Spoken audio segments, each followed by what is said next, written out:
Pertanyaan berikutnya. Sekarang kita ambil pertanyaan dari para hadirin hadirat. Ustaz, bolehkah tadarus Al-Quran bersama-sama di masjid pada bulan Ramadan dari sehabis tarawih? Tadarus Al-Quran ya, kalau modelnya masing-masing baca sendiri, untuk semangat duduk rame-rame tapi masing-masing baca sendiri, itu enggak ada masalah. Ya. Kita kumpul untuk semangat, masing-masing baca Al-Quran sendiri. Karena setiap kita dituntut untuk bisa baca Al-Quran khatam. Ya, kita ingin setiap kita baca Al-Quran khatam. Tapi yang jadi masalah, kalau ternyata kita bacanya ganti-gantian. Kalau kita bacanya ganti-gantian, tidak ada masalah. Cuma, kita tidak khatam akhirnya. Karena kita baca sebagian, orang kedua baca sebagian, orang ketiga baca sebagian. Akhirnya sebenarnya kita tidak khatam Quran. Tetapi kita khatam bersama-sama. Itu padahal kita ingin kita khatam Quran ya. Kalau dalam rangka tadarus, dalam rangka saling belajar ya, enggak ada masalah. Saling belajar, ada yang di antara orang-orang tersebut pandai tajwid sehingga kamu baca sekarang 5 ayat pertama, oh ada yang salahnya gini, kamu lanjut 5 ayat kedua. Kalau salah ditegur, kamu lanjut 5 ayat ketiga. Ini enggak ada masalah, namanya belajar. Ini belajar. Tapi kita di bulan Ramadan kita dituntut untuk banyak baca Quran ya. Sesekali kita bikin tadarus dalam rangka untuk belajar, enggak ada masalah. Tapi kalau tiap malam kemudian bacanya muter tadi, akhirnya kita tidak dikatakan apa? Khatam ya. Padahal kita dituntut untuk bisa khatam Quran ya. Maka saya tidak anjurkan karena kita ingin bahwasanya setiap orang khatam Al-Quran. Kemudian saya ingatkan kepada ibu-ibu yang juga suka tadarus ya.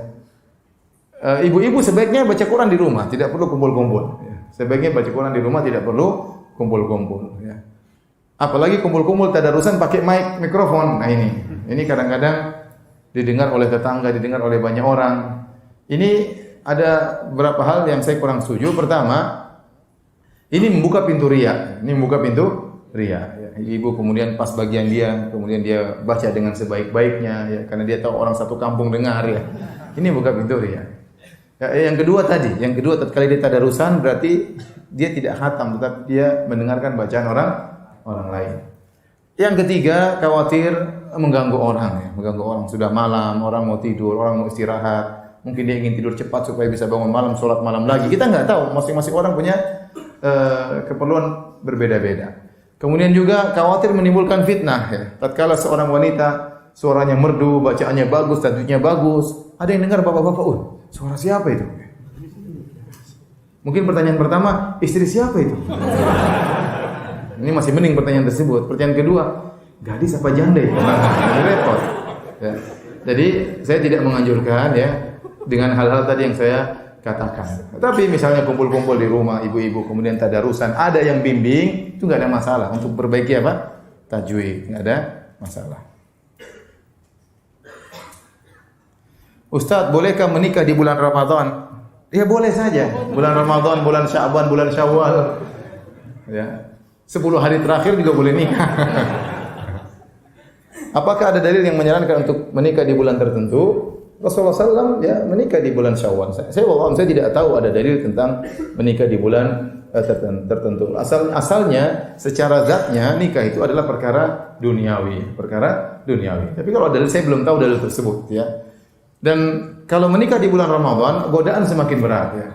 Menikah kemudian di siang hari kangen rindu ya, gelisah ya. Apalagi masih muda ya. Ya kemudian akhirnya dia berat siang hari. Hari terasa panjang sekali. Lama karena dia memang baru nikah ya. Nah, orang baru nikah wajar lah. Ingin selalu bergaul berhubungan dengan istrinya wajar ya. Dia baru masuk dunia baru ya.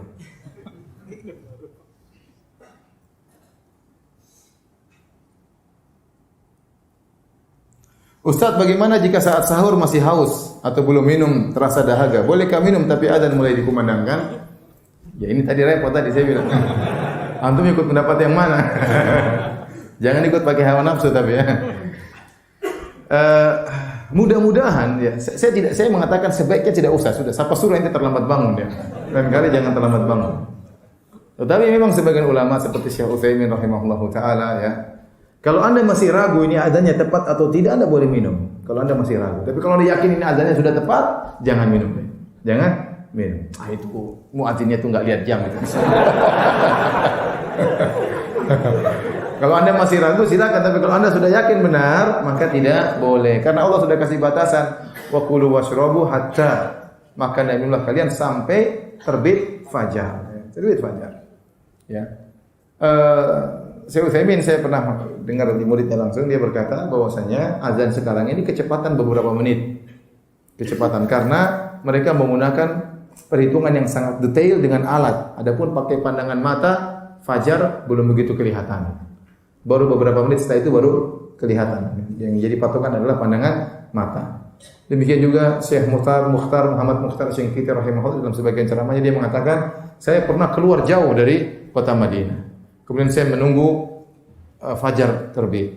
Ya, ternyata jarak antara adzan di Masjid Nabawi dengan yang saya lihat fajar memang ada beda sedikit, ya. Adzan Masjid Nabawi lebih cepat, tapi hanya sekedar orang meneguk segelas air. Jadi cuma beberapa 1 menit mungkin tidak sampai lama bedanya ya. Jadi lebih hati-hati diperlukan. Ya. Tapi kaedahnya kalau Anda masih ragu, Anda boleh apa? Minum. Tapi kalau sudah yakin tidak boleh. Ya. Jangan pas Anda haus, saya ragu. Pas tidak haus, saya yakin sudah benar itu azannya. Karena hawa nafsu itu ikut merojihkan pendapat, benar. Ya, orang kadang punya dia condong kepada sini, dia rojihkan yang itu. Kenapa? Ada hawa nafsu bermain.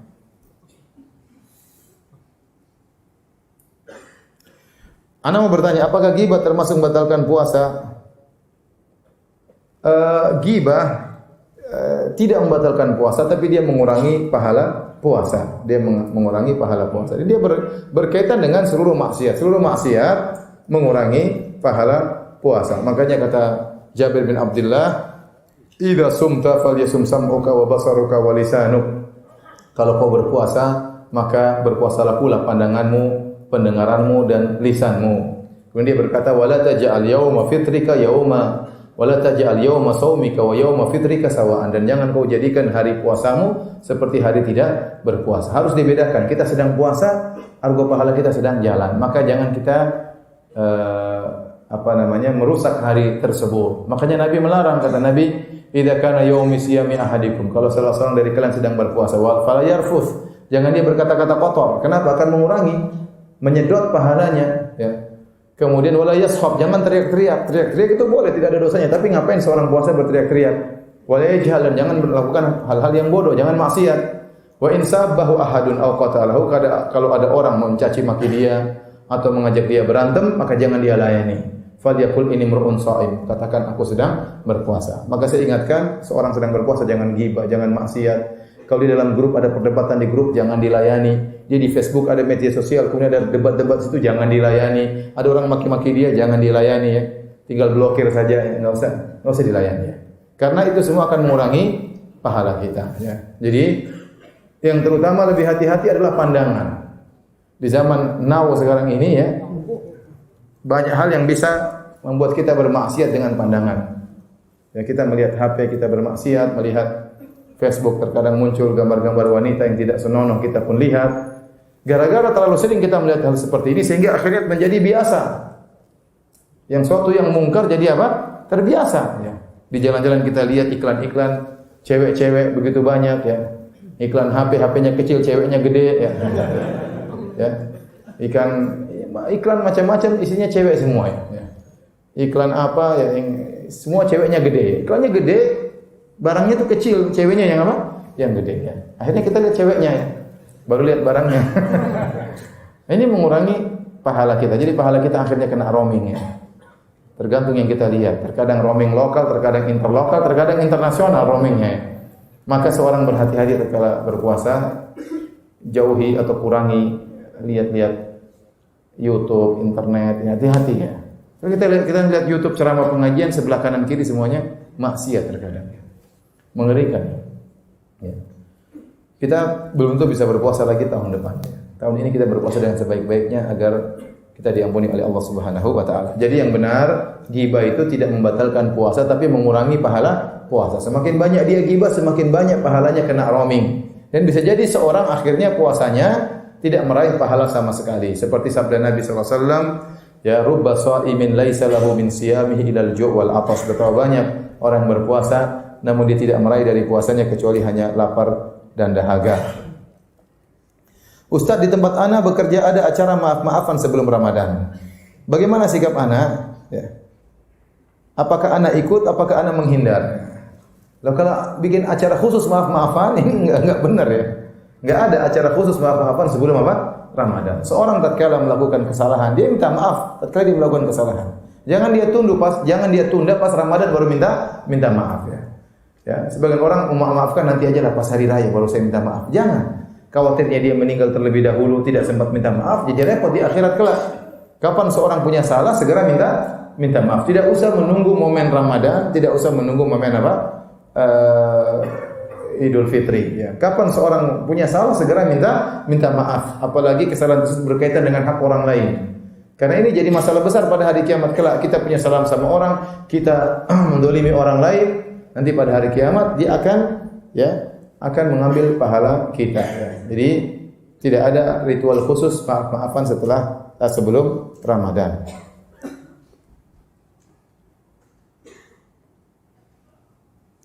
Ustaz, saya bertanya tentang perihal salat tarawih. Di dekat rumah ana ada mushola, tapi salatnya cepat banget.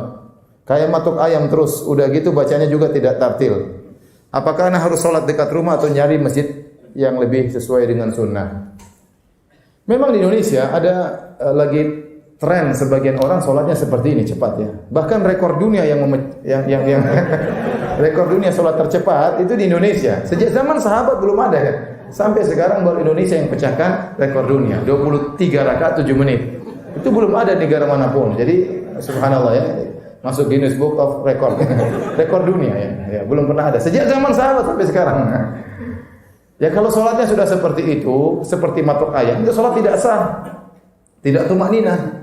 Ya, jumhur ulama berpendapat bahwasanya tumakninah adalah rukun sholat, terutama mazhab Syafi'i, mazhab Hambali, mazhab Maliki berpendapat bahwasanya tumakninah yaitu tenang, berdiri tenang, rukuk tenang, duduk di antara dua sujud tenang, itu adalah rukun sholat. Barang siapa yang sholatnya tidak tumakninah maka sholatnya tidak sah. Kalau ternyata kita sholat di mushola kita sholatnya begitu cepat dan tidak seperti itu modelnya, maka tidak usah sholat di situ. Ya, kalau ada yang tanya kenapa anda tidak sholat, saya tidak serak sholatnya seperti ini. Ya, karena ini menurut saya tidak benar. Sampaikan dengan baik-baik ya. Ya, karena sholat seperti itu ya apa yang kita dapatkan. Ya. Rubba qa'imin laisa lahu min qiyamihi illa ta'ab wa sahar. Betapa banyak orang yang salat malam, dia tidak meraih dari salat malamnya kecuali capek dan begadang saja ya. Jadi salat cepat-cepat itu apa faedahnya? Kita ingin kalau kita selesai salat ada iman yang kita dapatkan. Kita ingin selesai kita salat, kita rasa cahaya ada di dada kita. Ya, tapi kalau kita salat kemudian setelah itu mangkal-mangkal ini percuma, enggak ada keimanan yang kita raih. Maka tidak mengapa kita pergi ke masjid yang lain untuk salat tarawih. Salat tarawih. Dan saya anjurkan tidak mengapa antum pergi ke imamnya ngobrol baik-baik. Ya. Apa bisa suara antum merdu mas imam ya? Coba dipelan-pelankan, jangan cepat-cepat ya. Saya lebih nikmat kalau salatnya apa? Santai, jangan buru-buru, Ustaz, apakah masih boleh kita berpuasa sunnah pada Senin besok? Kalau orang terbiasa puasa Senin Kemis atau puasa Ayyamul Bid atau puasa sunnah yang lainnya di bulan Sya'ban, meskipun sampai pada akhir Ramadan dia boleh berpuasa. Kata Nabi SAW, la tuqaddimu Ramadan bi siyami yaumin wala yaumain illa rajulan kana yasumu shauman falyasumhu. Janganlah kalian mendahului Ramadan dengan berpuasa sehari sebelumnya atau 2 hari sebelumnya. Kecuali seorang yang biasa berpuasa, maka lakukanlah. Jadi orang kalau sudah terbiasa puasa Senin Kemis, kebetulan tanggal 30 Sya'ban itu hari Kemis, nah apa dia puasa? Karena dia bukan puasa untuk menyambut Ramadan, tidak, tapi ini kebiasaan apa? Kebiasaan dia berpuasa, ya. Kalau ada pun seorang yang tidak biasa berpuasa, tahu-tahu dia berpuasa tanggal 30 Sya'ban karena ini ragu-ragu, jangan sudah 1 Ramadan, maka dilarang oleh Nabi. Ya. Alladzi man shoma fil yaumil ladzi yushakku fihi faqad asa Abul Qasim. Barang siapa yang berpuasa di hari yang diragukan, sungguh dia telah bermaksiat kepada Nabi sallallahu alaihi wasallam. Ustaz, lebih afdal mana, salat tarawih atau salat di sepertiga malam? Yang dipraktekkan oleh Nabi SAW selama beliau salat tarawih 3 hari, ya, adalah di awal malam. Adalah di awal malam. Sebagaimana dalam hadis Rasulullah SAW salat tatkala tinggal 7 malam, tatkala tinggal 5 malam, tatkala tinggal 3 malam. Rasulullah SAW salat dan beliau salat di awal malam, ya, di awal malam. Karena salat tarawih ini, hukum asalnya salat malam itu di sepertiga malam terakhir, ini hukum asalnya. Fi jawfil lail, di tengah-tengah malam. Ini hukum asalnya. Hukum asalnya salat malam itu seorang bersendirian, tidak salat berjamaah. Agar seorang terbiasa berkhalwat dengan Allah Subhanahu wa taala. Makanya Nabi berkata, "Shallu bil lail wan nasu niyam." Salatlah kalian di malam hari tatkala orang sedang apa? Tidur. Karena tujuan salat malam agar seorang terbiasa berdua-duaan dengan Allah Subhanahu wa taala. Tatkala bulan Ramadan, Rasulullah SAW ingin menjadikan tarawih sebagai syiar. Ada maslahat lain yang dilihat oleh Nabi SAW. Maka Nabi salat tarawihnya di awal malam. Ya, setelah salat Isya Rasulullah SAW salat. Pernah Rasulullah SAW salat sampai pergi sepertiga malam pertama. Pernah Rasulullah SAW salat sampai ya tengah malam. Rasulullah SAW salat sampai tengah malam. Itu pada kalau tidak salah tatkala tinggal 5 hari bulan Ramadan. Mungkin malam ke-26 atau malam ke-25. Rasulullah SAW salat sampai lewat tengah malam. Berarti Rasulullah SAW itu salat di awal malam. Ya, bersama para sahabat. Jadi untuk salat tarawih yang afdal adalah apa? Di awal malam, sebagaimana dicontohkan oleh Nabi Shallallahu Alaihi Wasallam. Ya. Karena memang ini untuk syiar dan untuk memudahkan masyarakat agar mereka mencintai salat malam. Diharapkan nanti setelah Ramadan mereka terbiasa salat malam.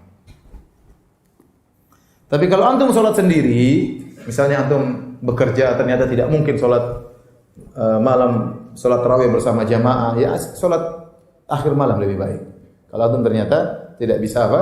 Tidak bisa salat tarawih berjamaah. Ya, tapi kalau mampu salat tarawih berjamaah tentunya yang terbaik. Karena Rasulullah SAW bersabda, "Man shalla ma'al imami hatta yansharif, kutiba lahu qiyamul lailah." Barang siapa yang salat bersama imam sampai selesai, dicatat baginya salat semalam suntuk. Ustaz, bagaimana hukumnya ketika kita berpuasa lalu di siang hari kita bermimpi basah? Kita junub, apakah puasanya batal atau gimana Ustaz? Tidak batal. Batal itu kalau mengeluarkan dengan sengaja, dengan onani ya, dengan masturbasi ya. Ini dengan melakukan hal yang membuat orang ejakulasi keluar kali dengan sengaja, maka itu membatalkan puasa. Tetapi kalau dia tidak sengaja, dia tidur atau mimpi indah terus keluar air mani, maka tidak batal puasanya. Tinggal dia mandi junub kemudian dia laksanakan sholat. Ini pertanyaannya lagi, Ustaz, di bulan Ramadan ini kan banyak ibadah. Apa melamar di bulan Ramadan diperbolehkan atau dianjurkan bagi yang lajang? Ente punya duit ngelamar aja, jangan tunda-tunda. Ramadan ngelamar aja. Nanti khawatir tunda-tunda kemudian apa? Tidak jadi lagi ya. Ya tapi kalau konsekuensinya, resikonya kalau ente menikah di bulan Ramadan berat ya. Tadi nanti siang terasa lama ya. Ya tidak apa-apa, Anda boleh melamar, nanti menikahnya bulan Syawal kan bisa. Yang penting sudah booking. Sudah booking. Ya, tapi kalau ragu-ragu, Ustaz nanti dia diambil orang, nanti orang tuanya berubah pikiran, akhwatnya berubah pikiran, ketemu cowok lebih ganteng, ya udah ente sekarang aja embat, jangan tunggu-tunggu, yang tunda-tunda. Sekarang aja bismillah, ya. Tinggal bertakwa kepada Allah siang hari, jangan macam-macam ya.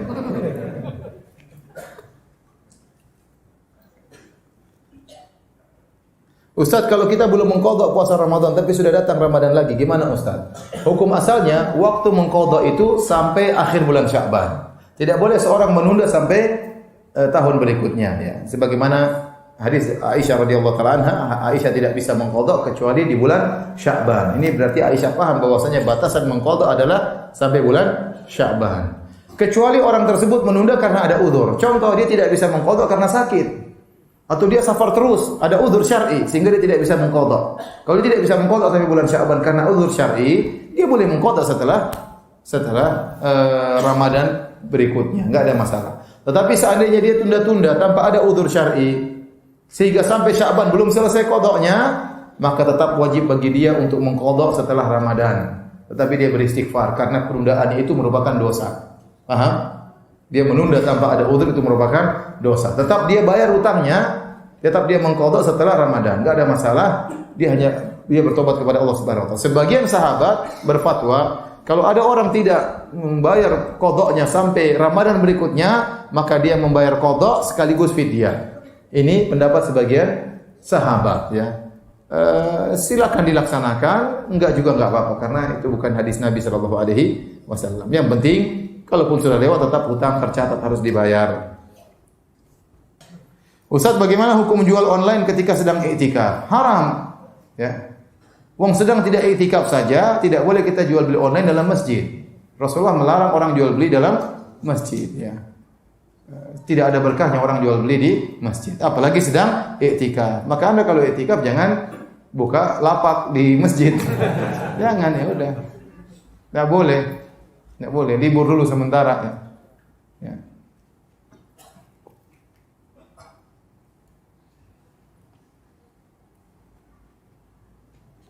Istri saya sedang hamil yang usia kandungannya masih muda. Bagaimana saat Ramadan ini Ustaz? Apakah diperbolehkan untuk menjalankan ibadah puasa?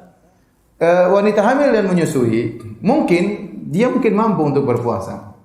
Tapi dia tanya sama dokter. Dokter akan memeriksa fisiknya. Terkadang secara fisik dia mampu, tapi janinnya butuh asupan. Ini yang kita khawatirkan. Sehingga tatkala dia berpuasa dia mampu, enggak ada masalah, janinnya bermasalah nanti. Ini saya pernah menghadapi masalah seperti ini kasus. Ada seorang dia nekat berpuasa janinnya bermasalah. Ya Allah, alam apa karena puasanya itu karena yang lain. Makanya Islam itu agama yang adil. Islam juga memperhatikan hak janin, hak anak ya. Kalau seorang ibu berpuasa, anaknya sedang menyusui, dia mampu tapi anaknya akhirnya kehausan, air susu tidak keluar.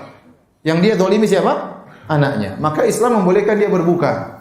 Ya karena kalau wanita berpuasa dia lapar, kalau dia lapar susah air susu keluar. Jadi apalagi kalau dikatakan sini bahwasanya kandungannya masih muda, saya sendiri tidak menganjurkan dia untuk apa? Berpuasa. Saya tidak menganjurkan dia untuk berpuasa. Khawatir nanti janinnya kekurangan gizi.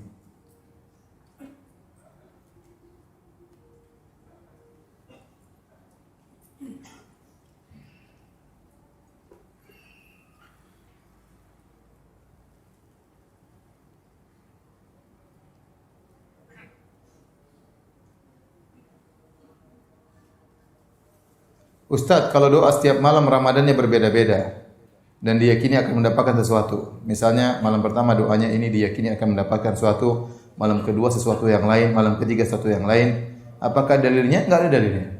Enggak ada dalilnya. Jadi ada doa khusus setiap malam Ramadan ya.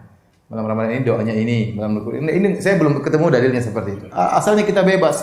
Kita berdoa, terutama tatkala kita sedang berpuasa. Kita berdoa. Karena doa bagi orang berpuasa dikabulkan oleh Allah Subhanahu wa taala. Pertanyaan berikutnya, untuk fidyah boleh enggak dibayar sekaligus di awal Ramadan? Ingat, fidyah itu adalah membayar puasa yang batal. Maka tidak boleh seorang bayar fidyah kecuali ada sebabnya. Tidak boleh bayar fidyah kecuali ada sebabnya. Jika seorang misalnya dia hamil, kemudian dia tidak berniat tahun ini tidak berpuasa, maka jangan dia berfidyah di awal Ramadan. Kenapa? Dia belum batal. Paham?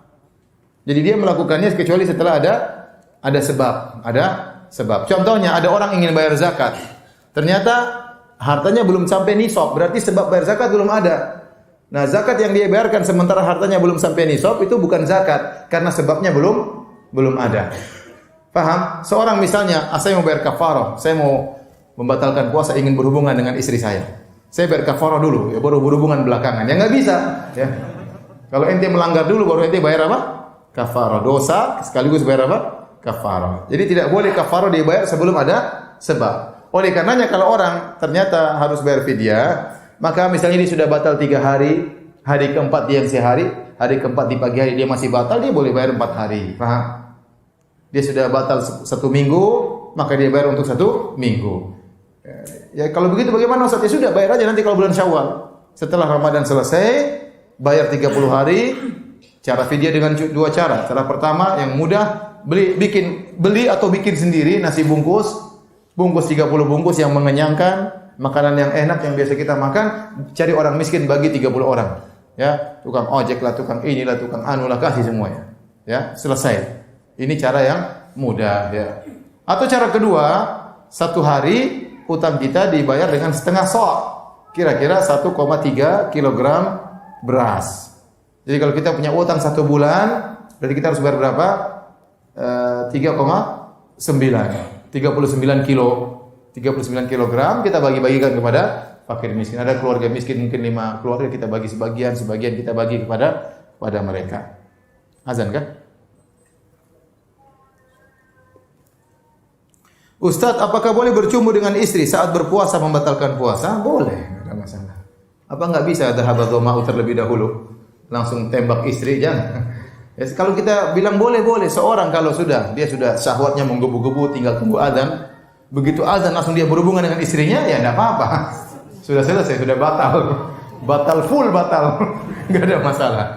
Tetapi sebaiknya dia menjalankan sunat terlebih dahulu ya. Apa kan cuma sebentar makan korma, minum air, dhahabat dhama'u wa talatil uruqu wa thabatul ajr, insyaallah langsung loncat. Tapi akhirnya apa? Dia ketinggalan salat maghrib berjamaah. Ya udah salat maghrib dulu, pulang baru. Kelamaan Ustaz. Saya sudah stres dari tadi ya sudah. Ya udah kalau begitu dilakukan saja, enggak ada masalah ya. Enggak apa-apa. Ya, mudah-mudahan bisa dianalogikan dengan idza hadarat ta'am ya. Kalau sudah la salata idza li hadratit ta'am, tidak ada salat jika makanan sudah tersedia. Jadi kalau orang sudah sangat lapar terus makanan di hadapan dia, kemudian qomat, kata Nabi makan dulu. Makan dulu. Kenapa? Kalau dia pergi salat, nanti dia gelisah pikirannya ke makanan. Imamnya dianggap lama sekali imam padahal dia lapar.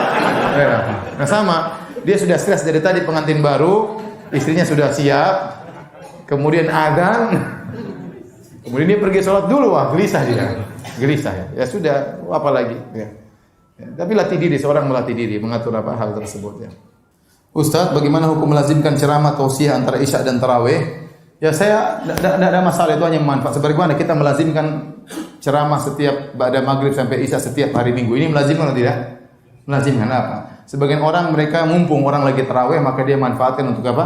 Ceramah. Selama tidak diyakini itu lebih afdal, maka ini bukan bid'ah, hanya sekedar apa? Sarana. Cuma saya anjurkan ceramah itu sebaiknya setelah witir, setelah sholat selesai semua baru bikin ceramah. Karena kalau menunggu setelah sholat kemudian dipotong untuk ceramah baru witir, ini terkadang orang gelisah ya. Apalagi yang ceramah mulai lama banyak orang yang gitu ya, makanya ya udah selesai sholat sampai selesai habis tarawih mau ceramah silakan, dan itu dilakukan juga di Arab Saudi ya. Sebagian ulama setelah subuh mereka ceramah, sebagian ulama setelah sholat tarawih mereka ceramah. Jadi sholat jangan dipotong, itu lebih afdal ya. Enggak usah panjang-panjang. Ustaz, bagaimana hukum sholat tahajud membaca Al-Quran dengan mushaf? Tidak mengapa. Sholat tahajud sambil megang apa? Mushaf. Demikian saja para hadirin kajian kita. Masih banyak pertanyaan tapi tidak bisa jawab. Kurang lebihnya saya mohon maaf. Semoga kita dimudahkan oleh Allah untuk bertemu dengan bulan Ramadan dan bisa berpuasa dengan sebaik-baiknya. Subhanakallah bihamdik asyhadu an la ilaha illa anta astaghfiruka wa atubu ilaik. Assalamualaikum warahmatullahi wabarakatuh.